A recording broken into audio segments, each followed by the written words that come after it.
ദൈവനാമത്തിന് മഹത്വം ഉണ്ടാകട്ടെ.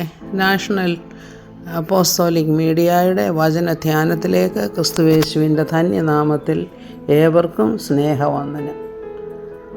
ഇന്നത്തെ നമ്മുടെ ചർച്ചയ്ക്കായിട്ട് ധ്യാനത്തിനായിട്ട് ഉള്ള വിഷയം ദ ബോഡി ഓഫ് ക്രൈസ്റ്റ് എങ്ങനെയായിരിക്കണം എന്നുള്ളതാണ്. ബോഡി ഓഫ് ക്രൈസ്റ്റ് എന്നുള്ള ആ ഒരു പദപ്രയോഗം തന്നെ പൗലോസ് അപ്പോസ്തലനാണ് കൊണ്ടുവന്നതെന്ന് വെച്ചാൽ അദ്ദേഹത്തിന് സഭയെക്കുറിച്ചുള്ള വെളിപ്പാടുകൾ കർത്താവിൽ നിന്നും ഡയറക്റ്റായിട്ട് ലഭിച്ചത് നിമിത്തമാണ് ഇങ്ങനെ ഒരു പദം അല്ലെങ്കിൽ ആ ബോഡി ഓഫ് ക്രൈസ്റ്റ്, ക്രിസ്തുവിൻ്റെ ശരീരമാകുന്ന സഭ എന്ന് വിളിക്കാനായിട്ട് അദ്ദേഹം ഒരുങ്ങിയത് തന്നെ. അപ്പം എന്താണ് കർത്താവിൻ്റെ ശരീരമാകുന്ന സഭയെന്ന് വെച്ചാൽ ആ ശരീരത്തിൻ്റെ തല ക്രിസ്തുവാണ്. ക്രിസ്തുവാണ് സഭയെ നിയന്ത്രിക്കുന്നത്. ക്രിസ്തുവാണ് ശരീരത്തിൻ്റെ നായകൻ. ബുദ്ധി ക്രിസ്തുവിൽ നിന്നുള്ളതാണ്. ആജ്ഞകളും കൽപ്പനകളും ക്രിസ്തുവിൽ നിന്നുള്ളതാണ്. ഇഷ്ടങ്ങൾ ക്രിസ്തുവിൽ നിന്നുള്ളതാണ്. ശരീരം സഭയുടെ, അതായത് ശരീരമാകുന്ന സഭ പ്രവർത്തിക്കണമെങ്കിൽ ക്രിസ്തുവാകുന്ന തലയിൽ നിന്നുമുള്ള പ്രചോദനത്താലും ആത്മീയ ചൈതന്യത്താലും മാത്രമേ സാധിക്കുകയുള്ളൂ എന്നുള്ളതാണ് അതിൻ്റെ അർത്ഥം. എന്നാൽ ഇന്ന് നാം പല സഭകളിലും ഈ പക്ഷാഭേദവും, അതായത് കക്ഷിചേരലും, തർക്കങ്ങളും, വഴക്കുകളും, തിരഞ്ഞെടുപ്പെന്ന് വെച്ചാൽ ആരായിരിക്കണം ലീഡർ, എങ്ങനെയായിരിക്കണം കാര്യങ്ങളൊക്കെ നടത്തുന്നത്, അല്ലാതെ നടത്തുന്ന ഒരു പ്രത്യേക കക്ഷികൾ, കുറച്ച് പേര് ഇൻഫ്ലുവൻഷ്യലായിട്ടുള്ളവർ, ഇതൊന്നുമല്ല ഒരു സഭയിൽ നിന്നും കർത്താവ് പ്രതീക്ഷിക്കുന്നത്. സഭ എങ്ങനെയാണ് നടത്തേണ്ടതെന്ന് നമുക്ക് പാസ്റ്ററൽ എപ്പിസൽസിലും, അതായത് 1 തിമോത്തി, 2 തിമോത്തി, തീത്തോസിൻ്റെ ലേഖനം, അതുപോലെ തന്നെ കൊരിന്ത്യ ലേഖനങ്ങൾ, ഇതിനകത്തൊക്കെ എങ്ങനെയാണ് ഒരു സഭയിൽ ക്രമീകൃതമായി കാര്യങ്ങൾ നടത്തേണ്ടത് എന്നുള്ള കാര്യങ്ങൾ വിശദമായിട്ട് പറഞ്ഞിട്ടുണ്ട്. അപ്പോൾ അതനുസരിച്ചാണ് ഒരു സഭ മുന്നോട്ട് പോകേണ്ടത്. അല്ലാതെ ആ സഭയുടെ തലപ്പത്ത് നിൽക്കുന്നയാൾ, നമ്മൾ നിൽക്കുന്ന ഈ സഭയും കൂട്ടായ്മയുമാണ് വാസ്തവത്തിൽ സഭയായിട്ടുള്ളത്. ഇതാണ് ക്രിസ്തു അംഗീകരിച്ചിരിക്കുന്ന സഭ. മറ്റു സഭകളുടെ നേതൃത്വം പോരാ, അല്ലെങ്കിൽ അവർ പഠിപ്പിക്കുന്നതിൽ ഇന്നതൊക്കെ തെറ്റുകളുണ്ട്. ശരിയാണ്, ഉപദേശ വിഷയമായിട്ട് നമ്മൾ ശരിയായിരിക്കണം. എങ്കിൽ ഉപദേശമല്ലാത്തതിനെ ഉപദേശമെന്നൊക്കെ പറഞ്ഞ് സ്ഥാപിക്കുമ്പോഴാണല്ലോ പലപ്പോഴും അതിനകത്ത് പ്രയാസങ്ങളുണ്ടാകുന്നത്, തർക്കങ്ങളുണ്ടാകുന്നത്.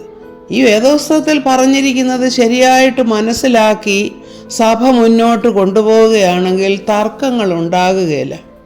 കാരണം പല വിഷയങ്ങളിൽ പണ്ട് മുതലേ തർക്കമായി, ഇന്നും തർക്കമായി, ഇതുവരെ ഒരു തീരുമാനത്തിലെത്തിച്ചിട്ടില്ല ഉപദേശ വിഷയമായിട്ട്. ഇനി സഭയുടെ നടത്തിപ്പിൻ്റെ വിഷയത്തിലാണോ അതിലധികമായിട്ടുള്ള പ്രയാസങ്ങളാണ്. ഇപ്പം നമ്മൾ അപ്പോസ്തല പ്രവൃത്തികൾ 6-ാം അധ്യായത്തിൽ കാണുന്നുണ്ട്, യവനന്മാരായിട്ടുള്ള വിശ്വാസികളും ഉണ്ടായിരുന്നു, യഹൂദന്മാരായിട്ടുള്ള വിശ്വാസികളും ഉണ്ടായിരുന്നു. ആ കാലത്ത് സഭയിൽ വിധവകളായിരുന്നവർക്ക് അവിടുന്ന് സഭയിൽ നിന്നും സാധനങ്ങൾ കൊടുക്കുകയും ഒക്കെ ചെയ്യുന്ന ഒരു പതിവുണ്ടായിരുന്നു.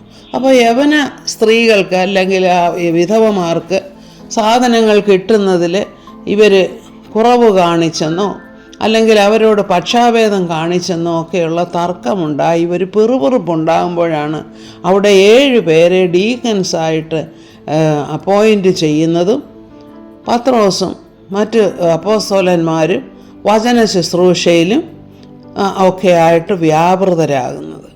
എന്നാൽ ഇന്നിപ്പോൾ അങ്ങനെയല്ല. ഓരോരുത്തർ സഭ സ്ഥാപിച്ചു, അവർ തന്നെ സഭയുടെ കാര്യങ്ങളെല്ലാം നോക്കുന്നു. ഇതെൻ്റെ സഭയാണ്, ഞാനാണിവിടെ നടത്തുന്നത്, അല്ലെ ഞങ്ങളാണിവിടെ നടത്തുന്നത്. അപ്പോൾ അങ്ങനെ അധികാരം കയ്യിൽ വെച്ചുകൊണ്ട് മറ്റുള്ളവരെ വെറും നിസ്സാരരെന്ന് കരുതുന്ന ഒരു രീതി, ഇതൊക്കെയാണ് അതൃപ്തിക്ക് കാരണമായിട്ട് തീരുന്നതെന്ന് നമ്മൾ മനസ്സിലാക്കണം. അപ്പോൾ നമ്മളെല്ലാം ഇതിൻ്റെ ഭാഗഭാക്കുകളാണ്. അപ്പോൾ ഒരു ചർച്ചിൽ ഇങ്ങനെ പക്ഷാഭേദവും കക്ഷിഭേദവും ഒക്കെ ഉണ്ടാകുന്നത് തന്നെ നമുക്കൊരു കുറച്ചിലാണ്. അപ്പം പൗലോസ് അപ്പോസ്തലന് 1 കൊരിന്ത്യർ 1-ാം അധ്യായത്തിൽ കുറേ കാര്യങ്ങൾ പറയുന്നുണ്ട്. നിങ്ങൾ ചിലർ പറയുന്നു എന്നെ പത്രോസാ സ്നാനപ്പെടുത്തിയത്, ചിലർ പറയുന്നു പൗലോസാ സ്നാനപ്പെടുത്തിയത്, ചിലർ പറയുന്നു അപ്പല്ലോസാ സ്നാനപ്പെടുത്തിയത്. എന്നാൽ പൗലോസ് അപ്പോസ്തലൻ ചോദിക്കുകയാണ്, ഇവരൊക്കെയാണോ നിങ്ങൾക്ക് വേണ്ടി ക്രൂശിൽ മരിച്ചത്? ക്രിസ്തുവല്ലേ നിങ്ങൾക്ക് വേണ്ടി ക്രൂശിൽ മരിച്ചത്? അപ്പോൾ പിന്നെ ആര് സ്നാനപ്പെടുത്തിയെന്നുള്ളത് വെച്ചാണോ, അല്ലെങ്കിൽ ആരിവിടെ അധികാരം ചെയ്യുന്നു അതാണോ നിങ്ങൾ കൂടുതലായിട്ട് ചിന്തിക്കുന്നത്? അതല്ല ചിന്തിക്കേണ്ടത്. ക്രിസ്തു എന്ന തലയുടെ തല അല്ലെങ്കിൽ ക്രിസ്തു എന്ന ഉടമസ്ഥൻ നമ്മുടെ സഭയ്ക്കുണ്ട് എന്നുള്ളത് നാം ഓർക്കണം.